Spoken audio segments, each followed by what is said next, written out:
오늘 우리가 함께 읽은 말씀 1절과 14절을 보시면 이 말씀은 주님이 부활하신 후에 제자들에게 세 번째 자신을 나타내신 일이구나 하는 것을 알 수가 있습니다.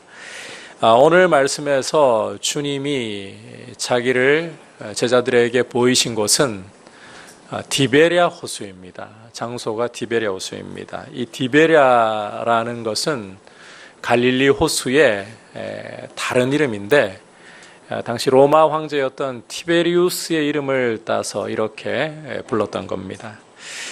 다시 말해서 제자들이 지금 예루살렘에 머물고 있는 것이 아니라 갈릴리로 가 있는 상황이구나, 이 사실을 우리가 알 수 있다는 겁니다. 앞서 20장을 공부하면서 부활하신 주님이 제자들에게 자신을 나타내셨고 또 아버지께서 나를 보내신 것 같이 나도 너희를 보내노라 사명을 주신 곳이 예루살렘이었었죠.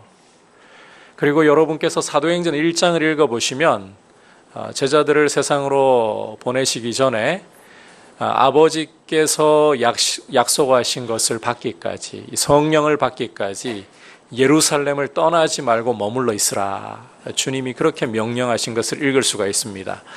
자, 그렇다면 제자들이 예루살렘에서 이렇게 주님을 배워야 할 것 같은데 갈릴리다. 도대체 이게 무슨 상황일까? 제자들이 예수님의 이 말씀을 어기고 사람을 낚는 어부가 되라는 사명을 저버리고 갈릴리로 도망을 한 상황이란 말인가? 실제로 학자들 가운데에서 그렇게 이 말씀을 해석하는 경우들이 있습니다. 하지만 그 경우는 성경을 좀 더 포괄적으로 읽지 않은 탓이라고 볼 수 있고요.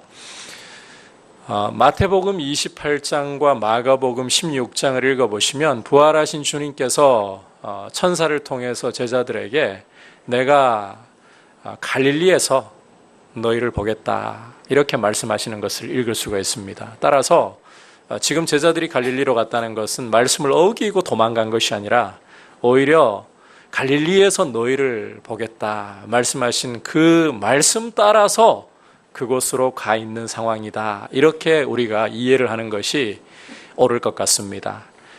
이 이상은 성경이 더 많은 기록을 남기고 있지 않기 때문에 이 정도 설명이면 충분할 것 같고요. 제 개인적으로 보기에 오늘 말씀의 무대라는 것 하나만으로도 갈릴리는 굉장히 중요한 역할을 충분히 해내고 있다고 저는 확신을 합니다. 왜냐하면 이 무대에서, 갈릴리라는 이 무대에서 주님은 세상으로 나가는 제자들이 세상 속의 그리스도인으로 어떻게 살아가야 할지, 특히 그 가운데 지켜야 할, 놓치지 말아야 할 마음을 잘 보여주고 계시기 때문입니다. 그래서 오늘 우리가 이제 말씀을 좀 더 상세하게 살펴보면서 세상 속의 그리스도인들로서 제자들이 절대 놓치지 말아야 할 마음이 어떠한 것인가 함께 보려고 합니다. 첫 번째는 은혜에 대한 감사의 초심입니다. 절대로 우리가 세상 속 그리스도인으로 살아가면서 놓치지 말아야 할 마음, 이 은혜에 대한 감사의 초심이에요. 자, 이제 제자들이 갈릴리 고향으로 돌아갔지만 아직 주님이 그들에게 나타나지 않으셨고 제자들은 막연히 주님을 기다리고 있는 상황이라는 것을 말씀에서 엿볼 수가 있습니다. 따라서 베드로는 이렇게 손 놓고 있느니 3절에서 보듯이 과거 자신의 직업을 살려서 물고기라도 잡으러 가야겠다, 이렇게 말을 하고 있죠. 이걸 보면 베드로가 가만히 앉아있는 스타일의 사람은 아니라는 것을 알 수가 있어요. 가만히 있으면 이 좀이 쑤셔가지고 뭐라도 일을 만들어서라도 해야 될 사람이 베드로구나. 이렇게 베드로가 물고기를 잡으러 간다고 하니까 어부 출신 제자들이, 다른 6명의 제자들이 우리도 함께 가겠다, 이렇게 해서 베드로와 나머지 6명의 제자들, 7명의 제자들은 밤에 물고기를 잡으러 배에 오릅니다. 이상한 것은 그날 밤 이 제자들이 배에 올라서 호수로 그물을 내리고 또 내렸는데 원래 이들 잔뼈가 굵은 곳이 갈릴리 호수잖아요. 그 경험을 되살려서 그물을 내리고 또 내렸는데 물고기가 한 마리라도 잡히기는커녕 뭐 작은 피라미라도 제발 좀 걸렸으면 좋겠다, 이런 심정이 들 만큼 안 잡혔습니다. 그렇게 날이 점점 새어가고 있는데 해변에 낯선 한 사람이 나타났습니다. 4절을 보니까 누가 찾아오신 겁니까? 부활하신 예수님이 찾아오신 거죠. 하지만 배를 약 한 1km 가까이 육지로부터 띄워둔 상황이고, 또 아직 어둠이 완전히 다 가시지 않은 탓인지 제자들은 해변에 서 계신 분이 주님이라고 깨닫지를 못합니다. 충분히 그럴 만도 할 것 같아요. 자, 그런데 제가 보기에는 단지 아직 어둠이 다 사라지기 전이어서 육지로부터 거리가 좀 떨어져 있기 때문에 주님이신 줄 몰라봤을까? 마가복음 16장 전에 제가 소개해 드린 적이 있는데, 부활하신 주님이 엠마오로 가는 제자들에게 낯선 모양으로 나타나신 적이 있다고 했었죠. 제가 볼 때는 그때처럼 낯선 모양으로 오셨기 때문 아닐까, 그게 오히려 더 타당한 것 아닐까 생각을 해봅니다. 왜냐하면 12절 보시면 주님이 낯선 모양으로 나타나셨다라는 그런 암시가 들어있기 때문이에요. 어쨌든 제자들을 찾아오신 주님은 5절에서 보듯이 자기의 정체를 밝히시기 전에, 아예 정체를 밝히시지도 않고 너희에게 물고기가 있느냐 이것부터 물으시죠. 제자들은 밤새도록 한 마리도 못 잡았으니까 없습니다, 이렇게 기계적으로 대답을 했습니다. 자, 그런데 주님이 6절 전반부에서 보듯이 그물을 배 오른편에 던지라, 그리하면 잡으리라, 이 말씀을 그냥 툭 던지시는 거예요. 사실 갈릴리에서 이 고기를 잡으면서 잔뼈가 굵은 어부들이고 이 분야에서 전문가들입니다. 그런데 물고기 잡는 것과 전혀 상관없어 보이는 낯선 이가 나타나더니 그물을 배 오른편에 던지라, 그리하면 잡으리라. 제자들이 고기 어떻게 잡았겠어요? 오른편, 왼편, 앞, 뒤 다 던져보지 않았겠어요? 그러고도 한 마리도 못 건져 올린 거예요. 그런데 오른편에 던지라, 그리하면 얻으리라. 그런데 제자들은 무슨 힘에서인지 이 말씀에 이끌려가지고는 자신들도 모르게 그물을 배 오른편으로 던졌습니다. 그리고 난 후에 그물을 다시 걷어들이려고 하는데 무게감이 달라요. 어떤 일이 일어났을까? 우리 6절 후반부 이해부터 같이 한번 읽어볼까요? 시작.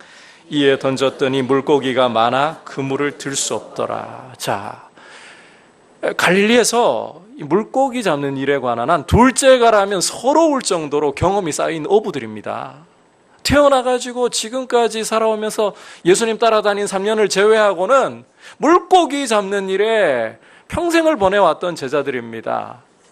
그런데 이들이 경험을 최대한 살려서 자신들의 노하우를 최대한 살려가지고 그물을 던질 때는 한 마리도 안 걸렸어요.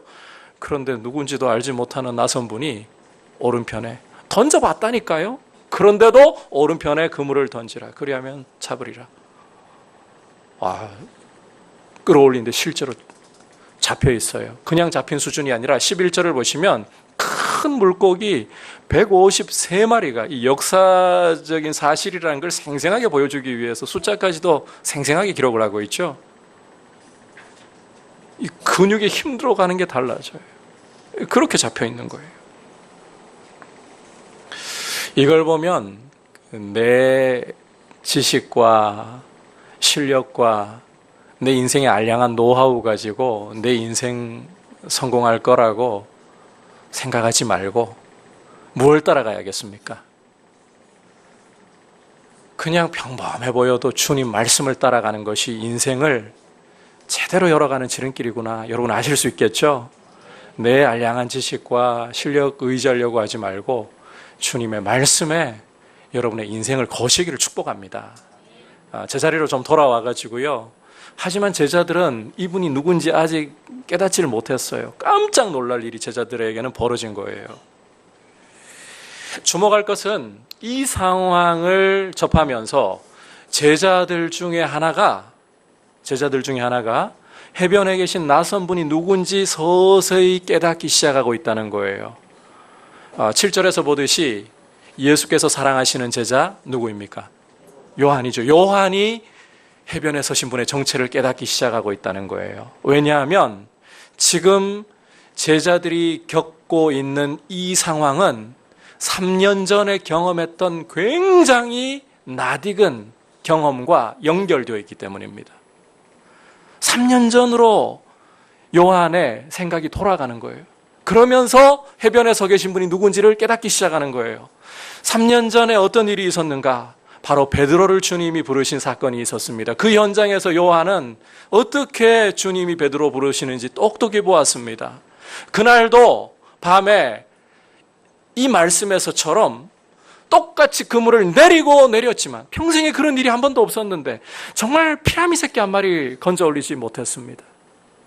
그렇게 날이 밝아서 허탈한 심정으로 베드로가 그물을 씻고 있을 때 주님이 베드로에게 찾아오셨죠. 그리고는 배를 좀 띄워달라. 하필 그 허탈한 심정에 이 참 그물 씻고 있는 힘겹게 그물 씻고 있는 베드로에게 배를 좀 띄워달라. 그리고 띄운 배에서 해변에 모여있는 무리에게 하나님의 말씀을 한참 가르치시더니 갑자기 베드로를 돌아보시면서 깊은 곳으로 가서 그물을 내려라. 베드로가요 너무 당황해가지고 사실 말씀 전할 때 베드로 귀에 하나님 말씀이 들어왔겠습니까? 밤새 물고기 못 잡은 생각만 가득하지 않았을까요? 그런데 이 목수 출신의 물고기 잡이와는 전혀 상관없는 분이 자기를 돌아보더니 깊은 곳으로 가서 그물을 내려라. 하나님 말씀과 나하고 상관이 별로, 고기잡이와 별로 상관이 없는 줄 알았는데 갑자기 깊은 곳으로 가서 그물을 내리라. 베드로가 너무 놀라가지고요 그냥 엉겁결에 가가지고 말씀대로 그물을 내렸어요. 그랬더니 이때 어떤 일이 벌어졌습니까? 그물이 찢어질 정도로 물고기를 잡아 올려보니까 배 2대가 거의 물에 잠길 정도로 가득히 물고기로 만선을 이룬 거예요. 이때가 떠오른 거죠.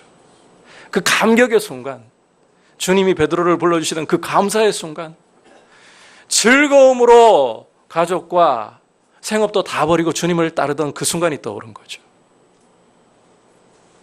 주님이시구나. 그래서 베드로에게, 나머지 제자들에게 주님이시라는 사실을 알리고 이들은 7절과 8절에서 보듯이 주님께로 나아가고 있습니다. 자, 여기에서 이제 한 가지 좀 우리가 질문을 던져보면서 생각을 해봐야 합니다. 왜 주님은 제자들에게 이렇게 3번째 나타나시면서 갈릴리를 무대로 삼으셨을까? 그리고 왜 주님은 3년 전 베드로를 부르셨을 때의 그 상황을 재현하시듯이 그렇게 아주 비슷하게 만들어 가시면서 지금 제자들을 만나고 계시는 걸까? 우리가 이 말씀을 좀 더 구체적으로 이해하기 위해서 오늘 말씀의 이 문맥을 좀 살피고 가야 돼요. 오늘 말씀 전문맥 요한복음 20장을 보시면 주님이 제자들에게 나타나셔서 앞서 말씀드렸습니다마는 아버지께서 나를 보내신 것 같이 나도 너희를 세상에 보내노라 사명을 주시는 사람 낳는 업으로 보내시는 말씀을 하신 것 보았죠? 이게 전문맥이에요. 그리고 난 후에 이제 갈릴리로 이들을 부르셨다는 것은 이 갈릴리라는 무대는 그 사명과 관련이 있는 사명을 위해 준비시키시는 무대가 되고 있다는 거예요. 그렇다면 주님이 지금 베드로를 부르실 때 이 상황을 거의 비슷하게 재현하시는 것도 이들의 사명과 관련된 아주 중요한 메시지가 있다는 거예요. 그게 무엇이냐? 너희가 세상 속의 그리스도인으로 사명 가지고 살아갈 때에 한번 따라합시다. 초심을 잃지 말라. 한마디로 초심을 잃지 말라는 거예요. 처음 너희를 부를 때에 그때의 그 감사, 그때의 그 감격, 그때의 그 은혜를 기억해라.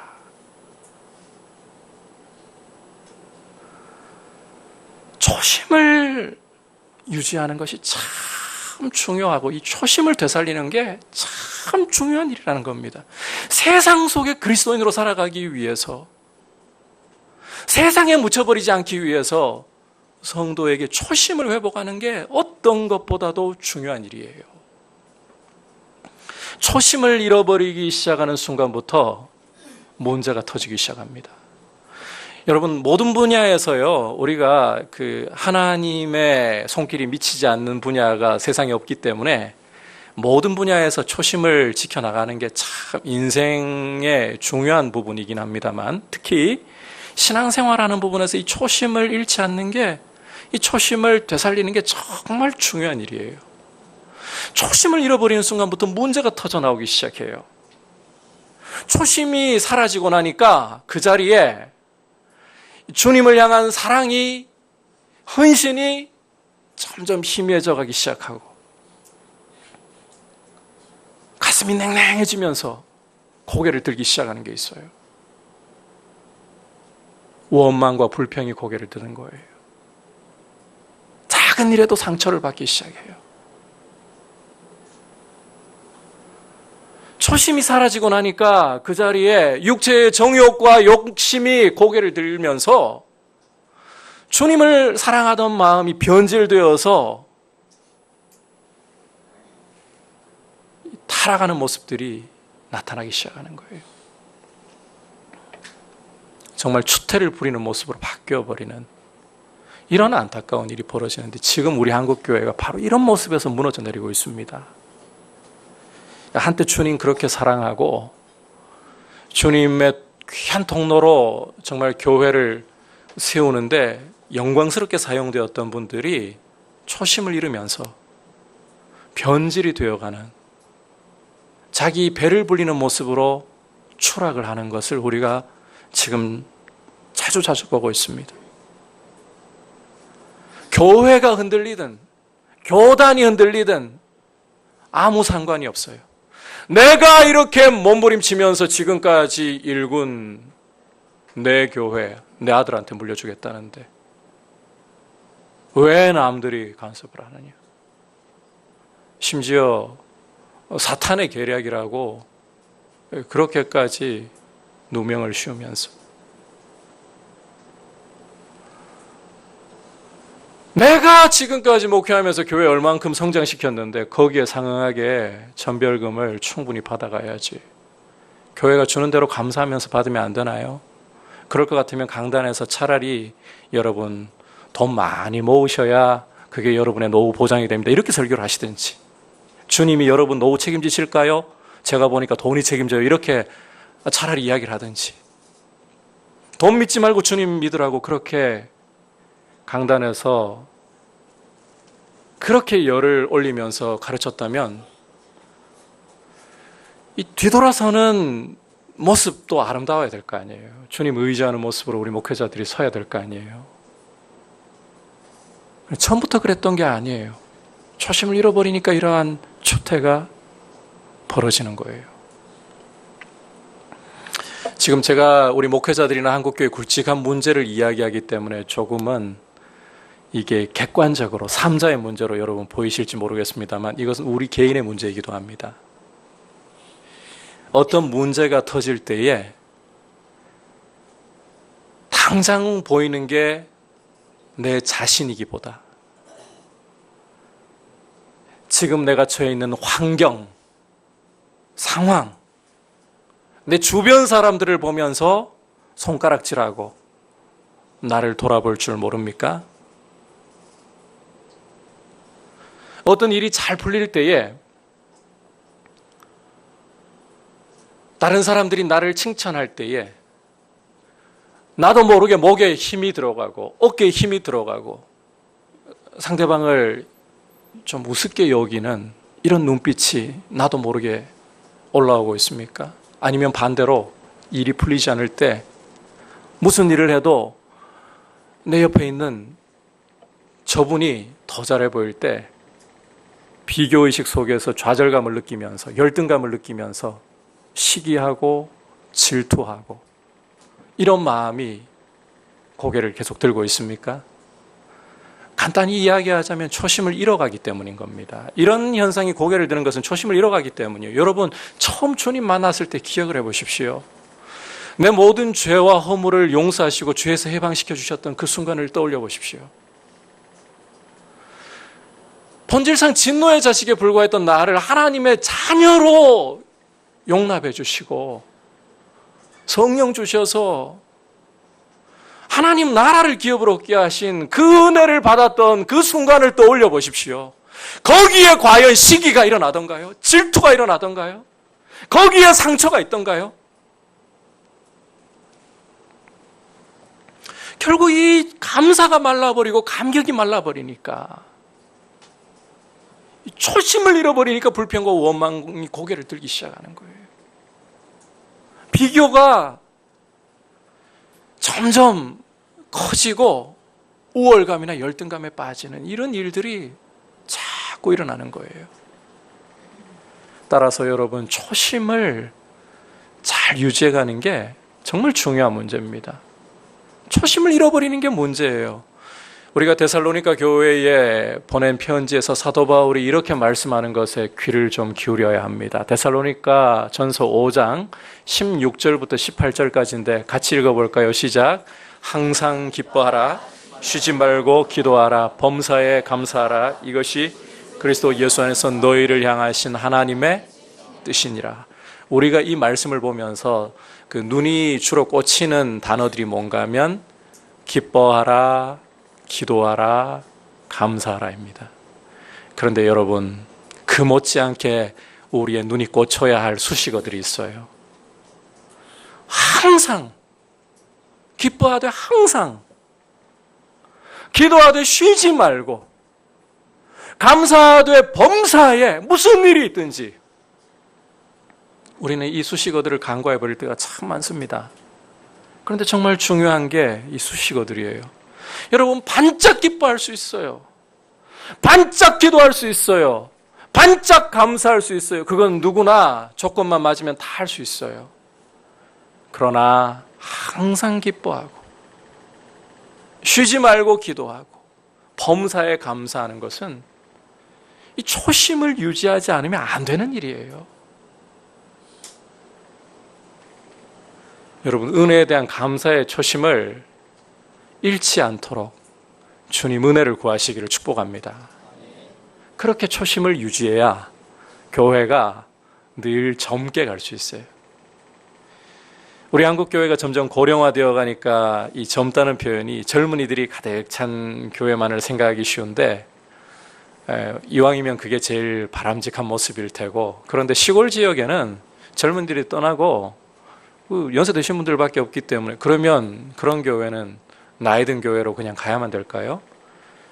여러분, 성경이 보여주는 것은 나이는 숫자에 불과합니다. 갈렙 같은 분은 85세에 40세 때처럼 싸움에나 출입에 나는 능합니다. 왜? 하나님의 약속을 붙들고 초심을 유지하고 있으니까. 그게 젊음이에요. 제가 단언하건대 우리 여기 청소년부도 있잖아요. 청년들도 있잖아요. 그런데 여러분, 마음이 하나님 말씀으로 새로워지지 않으면, 미안한 이야기지만 얼굴만, 외모만 청소년, 청년, 자칫 여러분들이 노인정이 되어버릴 수 있어요. 죄송합니다, 불쾌하게 해서. 그런데 실제 그래요. 100세 시대에 정말 100세가 되어서도 하나님 약속 붙들고, 말씀이 나를 말씀대로 세우실 거야, 믿음으로 가잖아요. 청년이에요. 이런 젊은 교회가 될 수 있기를 주님의 이름으로 축복합니다. 초심을 잃지 마세요. 같이 노력을 해야 합니다. 같이 은혜를 구해야 합니다. 자, 그런데 이와 더불어서 이 초심을 잃지 않는 것도 참 중요한데, 이와 더불어서 따라와야 될 또 한 가지 중요한 은혜가 있고, 그걸 의지하는 마음이 참 중요합니다. 무엇이냐? 한번 따라합시다. 회복시키는 은혜를 의지하는 마음. 초심과 더불어서요, 회복시키는 은혜를 의지하는 마음, 이게 정말 우리가 놓치지 말아야 할 마음이에요. 이제 9절을 여러분께서 보시면 제자들이 주님이신 줄 알고 육지로 올라오고 있잖아요. 육지로 주님 계신 곳으로 올라와 보니까 숯불이 피어 있죠. 주님이 제자들을 위해서 숯불을 피워 놓으셨어요. 그리고 이 묘사가 참 상세한데 그만큼 중요하다는 이야기예요. 이 숯불에 생선을 주님이 올려서 굽고 계시고, 생선 굽는 냄새가 풍기고 있고, 떡도 제자들이 풍성히 먹을 만큼 준비가 되어 있어요. 이렇게 주님이 제자들 올라오기 전에 아침을 다 차려 놓으시고, 11절 보시면 배고프지?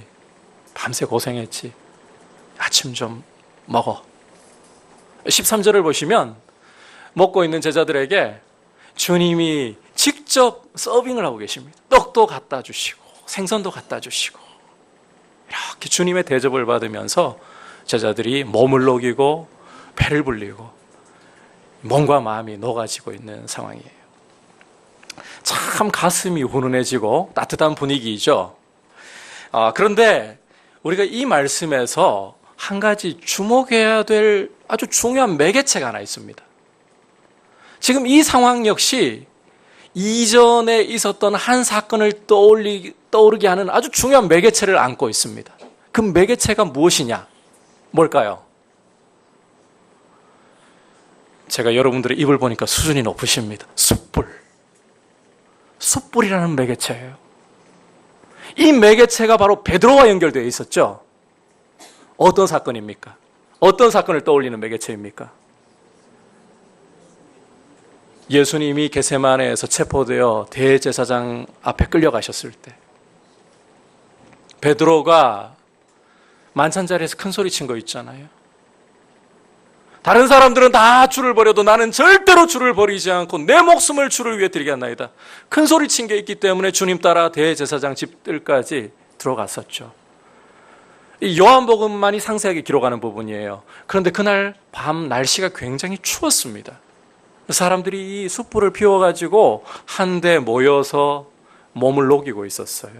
그 자리에 베드로가 끼어가지고 같이 몸을 녹였잖아요. 그런데 그 불빛에 베드로 얼굴이 노출되면서 어떤 일이 벌어졌습니까? 거기 있던 사람들이 당신 나사렛 예수의 제자 아니요? 그 순간 베드로는 놀라가지고 애써 이 기색을 감추면서 난 그 사람 몰라요. 그 자리를 황급히 피해버렸습니다. 오늘 이 갈릴리 해변에서의 숯불은 그때를 연상시킬 수 있는 매개체가 되는 거예요. 그런데 여러분, 이제 이 부분을 주목하신 게 참 중요합니다.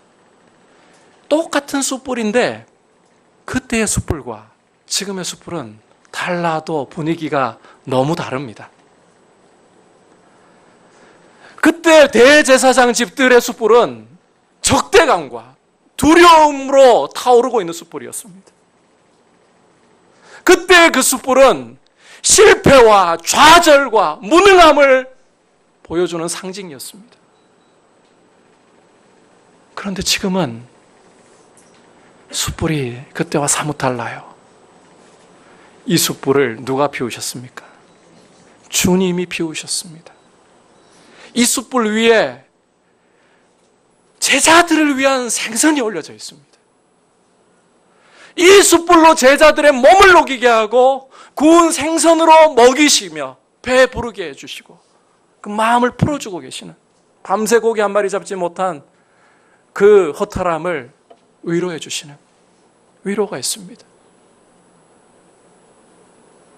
주님이 주시는 떡으로 이들은 기력을 회복하고 있습니다. 숯불이 이미지가 달라요. 똑같은 숯불인데 두려움과 적대감과 좌절과 절망과 무능함을 주는 숯불이었다면 이제 주님이 피우신 이 숯불은 제자들을 위로하고 제자들의 힘을 북돋우고 제자들로 하여금 영육간에 채워지게 하는 숯불이에요. 이런 숯불의 이미지 전환을 통해 가지고 주님이 제자들에게 가르쳐 주시는 게 있어요. 주님의 회복의 은혜를 붙들고 가라는 거예요. 이 회복의 은혜는 제자들의 조건과 상관없습니다. 실패한 제자들입니다. 위기에 처했을 때 다 주님 버리고 도망갔던 수제자는 아예 주님을 맹세로 저주하면서 부인했던 그런 모습이었습니다. 그럼에도 불구하고 내가 너희의 실패를 짊어지고 십자가에서 피 흘렸다. 그 사랑으로 다 덮어주시는, 그렇게 대접해 주시는 숯불이에요. 그런 은혜를 의지하라는 거예요. 여러분, 우리가 신앙이 자라갈수록 패기로만 신앙생활 하지 않습니다. 처음 예수님 만나서 감격 속에 있을 때는 멋모르고 패기로 살아가려고 해요. 주님, 나를 위해 이렇게 은혜를 베풀어 주셨고 십자가에 생명 주신 사랑 내가 받았으니까 나도 주님을 위해서 내 생명 못 바치겠습니까? 베드로처럼 큰 소리 쳤습니다. 나도 주님 위해서 내 생애를 주님 앞에 드리겠습니다. 내 직장 주님 앞에 올려드리겠습니다. 내 가정 주님 앞에 올려드리겠습니다. 그런데 여러분, 우리는 패기만으로, 이런 아무리 좋은 결단이라도 결단만으로 서지 못한다는 것을 머지않아 우리의 삶 가운데서 발견하게 됩니다. 세상은 고사하고 당장 우리 안에서부터 죄가 있습니다. 이 죄의 저항으로 결단하고 패기 넘치게 그렇게 주님 앞에서 작정하고 우리의 발걸음을 내딛었지만 머지않아 주저하는 우리의 모습을 보는 거예요. 따라서 신앙이 성장하고 성숙할수록 그리스도인은 자기 안에 있는 그런 죄성을 보는 거예요. 죄의 저항을 보는 거예요. 그 앞에 형편없이 무력하게 주저앉는 자신을 발견할 줄 아는 거예요. 내가 이런 사람입니다. 성장할수록 자기 실력을 안 믿어요. 자기를 믿지 않아요. 오히려 십자가에 두 팔 벌려 피 흘리신 그 손길로 잡아주시는, 안아주시는, 이 갈릴리 해변에서 지금 제자들이 뭐 잘한 거 있다고요? 그렇지만 주님은 당신이 택한 당신의 사람들이기 때문에 조건 따지지 않고 숯불 피워 와서 몸을 녹여라. 추웠지? 몸 녹여. 배고팠지? 여기 생선이 있다. 여기 떡이 있다. 마음껏 먹어. 내가 너희를 챙겨줄게. 조건 따지지 않고 대접해 주시는 사랑. 여러분, 성숙할수록 내 모습, 내 자격을 따지지 않습니다.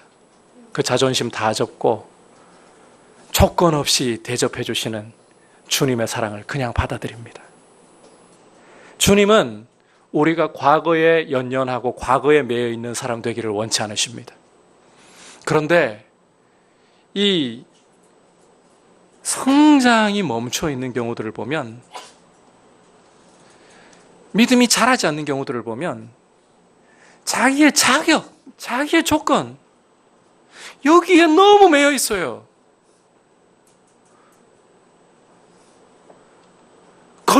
아주 그럴싸하게 들려요. 나 같은 사람이 주님의 은혜를 받기에 합당한 사람일까? 우리 다 자격 없어요. 아무도 자격 없어요. 제가 자격이 있어서 특별해서 목사로 이 자리에 서 있습니까? 아닙니다. 여러분하고 똑같습니다. 우리 중에 신앙생활 좀 남들보다 잘하는 것 같고 죄도 안 짓는 것 같고 주님 앞에 서면 똑같은 죄인들일 뿐인데요. 이미 아담 안에서 실패한 죄인으로 똑같이 출발했는데 뭐 좀 더 잘났고 더 못났고 똑같은 진노의 자식들인데, 그런데 우리는 우리의 자격을 자꾸 운운합니다. 죄를 아파하고 죄를 뉘우치는 것은 옳은 일이에요. 그런데 그 죄를 왜 여러분이 짊어지려고 하십니까? 주님께 맡겨드려야죠. 주님께 내어드려야죠. 그냥 내가 어떤 사람이었는가 중요하지 않아요. 주님 그거 보시는 게 아니에요. 내가 너희를 대접해 줄게. 내가 너희 위에 십자가에서 내 피를 흘렸어. 그거면 충분해. 내가 너희를 조건 없이 대접해 줄게. 받아들이시면 돼요. 자격을 따지지 마세요. 내가 어떤 사람이었는가에 매여 있지 마세요. 과거를 보면서 그 과거의 사람이 되지 말고 지금 손 내미시는 주님의 그 사랑을 그냥 받아들이고 앞을 내다보는 사람이 되시기를 바랍니다. 우리의 자존심만 내려놓으면 돼요. 그냥 그 사랑을 받아들이시면 돼요. 이게 회복하시는 은혜를 의지하는 마음이에요. 이 마음 잃어버리지 마셔야 돼요. 이 마음을 붙들고 가셔야 되는 거예요. 주님은 우리의 절망을 소망으로 바꾸시는 분입니다. 오늘 숯불의 전환을 보십시오.